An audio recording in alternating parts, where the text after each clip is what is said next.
ẹ wá gbọ́ ìdí tí alàgbà àjọ kan eyín londo state tó fi lóun ò ṣẹ̀sìn kìrìsìtẹ́nì mọ́ pé ẹ̀sìn àbáláyé lòun fẹ́ máa ṣe ṣùgbọ́n ẹ jẹ́ ń bẹ̀rẹ̀ pẹ̀lú ẹsẹ̀ bíbélì àtẹsẹ̀ ẹ̀fà tó sọ nípa ìtànjẹ tó kún ayé lónìí.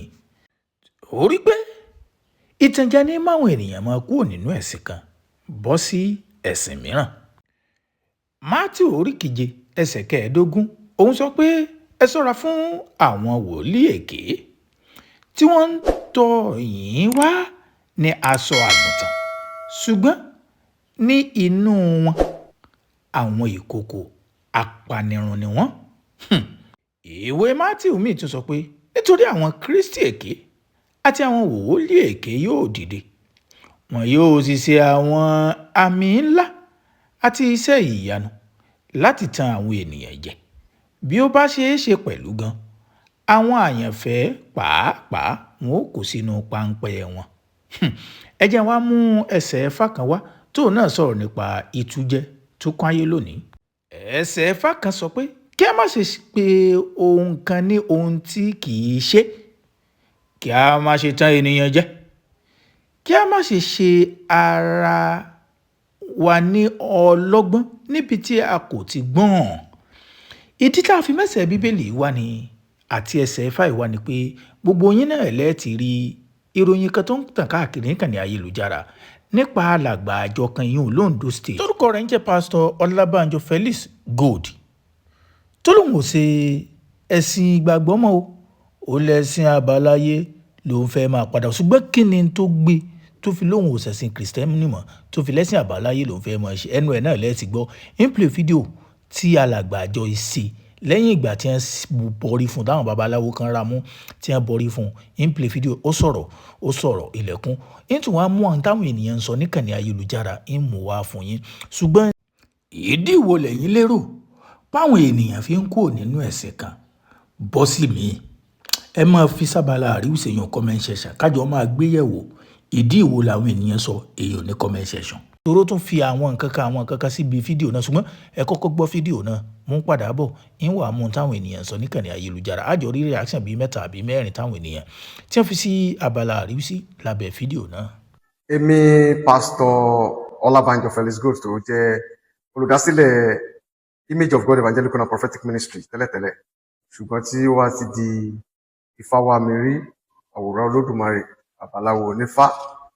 Mo fi àsìkò yìí dúpẹ́ lọ́wọ́ bàbá mi olúwo mi bàbá Ìfòwàpẹ́ Olúṣẹ́gun Ọlátúnjí tí wọ́n jẹ́ àràbà ti Ìsárarẹ́mọ. Mo tún dúpẹ́ lọ́wọ́ àwọn ọmọ méjèèjì tí wọ́n ń tọ́ mi sọ́nà Ìfáṣẹ́gun Ìfáwálé. Dúpẹ́ lọ́wọ́ Ìfátòsìn Àrígbẹ̀dẹ̀ Àṣàwò ti Ìsárarẹ́mọ náà. Mo dúpẹ́ lọ́wọ́ gbogbo àwọn ọmọ pátápátá tí mo bá ní ibi tí wọ́n dẹ̀ rà mí tọwọ́ tẹsẹ̀. Mo ní kí n fi àsìkò yìí sọ fún wa wípé àwọn ẹ̀sìn wọ̀nyí ẹ̀sìn àjòjì wọ̀nyí wọ́n tàn wá ní o. Pásítọ̀ Felix ti di Ìfáwámirí. Ẹ jẹ́ wá mú táwọn ènìyàn sọ níkànnì ayélujára fún yín. Ẹ̀yin náà ẹni àwọn tó bá mọ chọ́ọ̀chì alàgbà àjọ èèyàn Bánjọ Felix èèyàn nílùú Ondo State ẹ mọ̀ pé Image of God Evangelical and Prophetic Ministry gbọ̀ngàn ńlá ni. Bọ̀ ẹ jẹ́ kọ́kọ́ mú táwọn ènìyàn sọ níkànnì ayélujára wa. Kọ́mẹ̀ntì kọ̀ọ̀kan mọ̀ kàyìn Tóbi Treasure Music ó ní as plan be no work. Ó ní bóyá plan tí Pastor Felix ní bóyá plan pé kó dá àgbàlá àwa nǹkan jẹ́ lẹ̀ ni. Ó ní pé as people no come church ó ní bó jíjẹ́ pé torí pé ní tèmi náà rí ni pé ẹ rí pé ó fi àwọn bàbá kan àtàwọn ọmọ bàbá ń síbẹ̀ àwọn tí wọ́n gbà tí wọ́n ṣe fá fún un tí túmọ̀ sí pé nǹkan kan ní Pastor Felix wá lọ bí ó ń fá tí wọ́n fi rà lọ́kàn padà tó fi dó ń fá. Ó ní as people no come church baba turn back as sharp hungry no good o. Ṣé n pé mo kọ́kọ́ lọ́jọ́ kọ́kọ́ mú àwọn ẹsẹ̀ ẹ̀fà àtẹsẹ̀ bíbélì tó sọ nípa torí pé ẹ̀sìn méjìlá hàn torí pé ìtànjẹ náà ń gbogbo nǹkan kan ní Pastor Felix wá lọ ọ̀dọ̀ àwọn onífá ṣùgbọ́n ẹ mọ̀ pé ẹ̀yin olólùfẹ́ wa ẹ̀yin ni ẹ lọ́gbọ́n ẹ̀yin ti tún lọ́gbọ́n ju àwa tá a wà nílé lọ àmúlẹ̀ wa kẹ́yìn náà máa mú abala àríwísí kẹ́ ẹ máa sọ èrò tiyín kí ló lè mú kí ló kọ́kọ́ gbé Pastor Felix kúrò ní chọ́ọ̀chì tó gbé lọ ọ̀dọ̀ Ifá débi pé wọ́n ní pé Ifá lọ́kàn kọ́ máa sìn. Ẹ jẹ́ á tún mú kọ́mẹ̀ntì mi wá. Moderator of Lagos only from one business to another business continue. In tóun jẹ́ kó yé wa ni pé chọ́ọ̀chì tí Pastor Felix dálẹ̀ gan tẹ́lẹ̀ gan bísínẹ́sì ni. Torí yóò mọ gbàdá mẹ́wàá lọ́wọ́ àwọn ọmọ ìjọ. Ó tún wá ní bóyá ńgbà tí bísínẹ́sì eléhùn ò pè mọ́ ni bàbá tó sáré bọ́ sí sínú bísínẹ́sì mi. Ẹ̀rí pé ó ń fi nọ́mbà ta pé ẹni tó bá fẹ́ sin nǹkan báyìí, ẹni tó bá fẹ́ sin nǹkan báyìí, ẹni tó bá fẹ́ sin nǹkan báyìí. Tí túmọ̀ sí pé bísínẹ́sì to bísínẹ́sì. Ẹ̀mí kò tí yàn bá ṣe bísínẹ́sì kan tí ó bá pè èèyàn, èyí ó tètè bọ́ ọ́nú bísínẹ́sì mi. Yẹmí Love, òun bọ́ sí kànáà ayélujára, ó ní no be only Jesus dey call person to become pastor. Eléyìí ni kì í ṣe Jésù nìkan ló máa ń pè èèyàn láti di olùṣọ́ àgùntàn tá a wá ni.